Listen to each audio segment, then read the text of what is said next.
नमस्कार, आप देख रहे हैं डे नाइट इंडिया टीवी और मैं हूं दीनदयाल। गर्मियों में दिल्ली के लिए सबसे बड़ा चैलेंज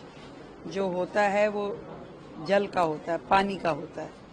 और उसके अलावा पूरी दिल्ली में सीवर व्यवस्था दुरुस्त रहे, बननी चाहिए, और यमुना सफाई, ये सारे विषय इंटरकनेक्टेड है। और इसी के लिए आज वरुणालय में जो हमने पीछे टैंकर्स जल आपूर्ति व्यवस्था के लिए जो टैंकर्स का जीपीएस सिस्टम शुरू किया था, जो आज के समय की दिल्ली की जरूरत है, इन सबको आज हमने यहाँ संज्ञान किया कि कैसे हमारा कमांड एंड कंट्रोल सेंटर काम कर रहा है, क्या टैंकर्स का सप्लाई समय पे पहुंच पा रहा है। इसके अलावा हमारा स्काडा सिस्टम जो है वो पूरी दिल्ली को एज ए होल देखें तो यहाँ से ऑपरेशन किस तरीके से चल रहा है, और फिर अधिकारियों के साथ कि पूरी दिल्ली सिटी में पानी की लाइनें कहाँ कहाँ बदलने की जरूरत है, क्योंकि अल्टीमेटली तो पूरी दिल्ली में आज भी 30-30 साल पुरानी पाइपलाइन डली हुई है, सीवर की वही 30-30 साल पुरानी पाइपलाइन डली हुई है। आज डेंसिटी बढ़ गई, पॉपुलेशन बढ़ गई, रिक्वायरमेंट बढ़ गई, पर उन्हीं लाइनों पे लोग चल रहे हैं, दिल्ली चल रही है। तो दिल्ली जो देश की राजधानी है वो उन व्यवस्थाओं में नहीं चल सकती, इसीलिए लोग परेशान हैं कि रिक्वायरमेंट ज्यादा है और सिस्टम इतना प्रबंधन कभी हुआ ही नहीं। कभी ये सोचा ही नहीं गया कि ये पाइपलाइन बदलने की आवश्यकता है, ये सीवर लाइन बदलने की आवश्यकता है, ये एसटीपीज काम कर रहे हैं कि नहीं कर रहे, कितने डिसेंट्रलाइज एसटीपी चाहिए, नालों को कैसे ट्रैप किया जाएगा। ये सब चीजों को हमने, आदरणीय मंत्री जी भी यहाँ पे हैं, हम लोगों ने मिलकर के एक एक अधिकारी से कि इन समस्याओं के समाधान पे अब जो ये सरकार है ये काम करेगी। दिल्ली को बेहतर पानी की व्यवस्थाएं मिले, दिल्ली को बेहतर सीवर की व्यवस्थाएं मिले, और वो 1760 कॉलोनियां जो दिल्ली में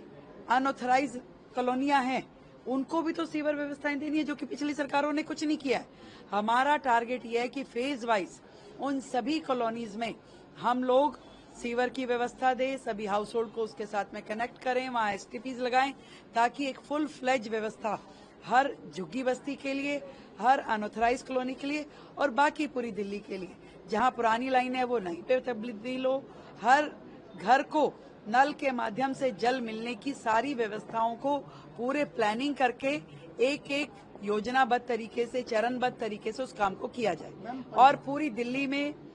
इक्वल डिस्ट्रीब्यूशन ऑफ वाटर होना चाहिए, कहीं कम कहीं ज्यादा। जो पहले के राजनेताओं ने अपने अपने एरिया में धांधलीबाजी करके कि मेरे एरिया में पानी फालतू आ जाए चाहे बाकी की दिल्ली प्यासी मरे, ये अब नहीं चलेगा। पूरी दिल्ली में पर व्यक्ति जो पानी की सप्लाई होनी चाहिए, इक्वल डिस्ट्रीब्यूशन ऑफ वाटर किया जाएगा। हम टैंकर्स को लेकर लोगों की बहुत शिकायतें आती रही हैं, टैंकर्स के ऊपर किस तरह से आपकी सरकार नकेल रही है?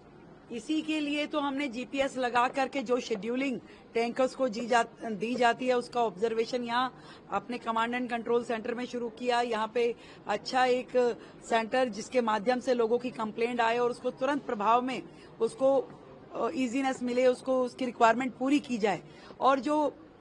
माफिया चलता था टैंकर का, जो घोटालेबाजी होती थी, जो किताबों में रजिस्टर्स में जितने टैंकर्स की सप्लाई दिखाई जाती थी और जमीन पे उतनी होती नहीं थी, अब उन सारी चीजों को कर्व करने के लिए, एक ट्रांसपेरेंट सिस्टम खड़ा करने के लिए, उस माफिया को खत्म करने के लिए हमारी सरकार काम कर रही है। और दिल्ली की उस समस्या का समाधान होगा, इसके ऊपर लगातार नजर रख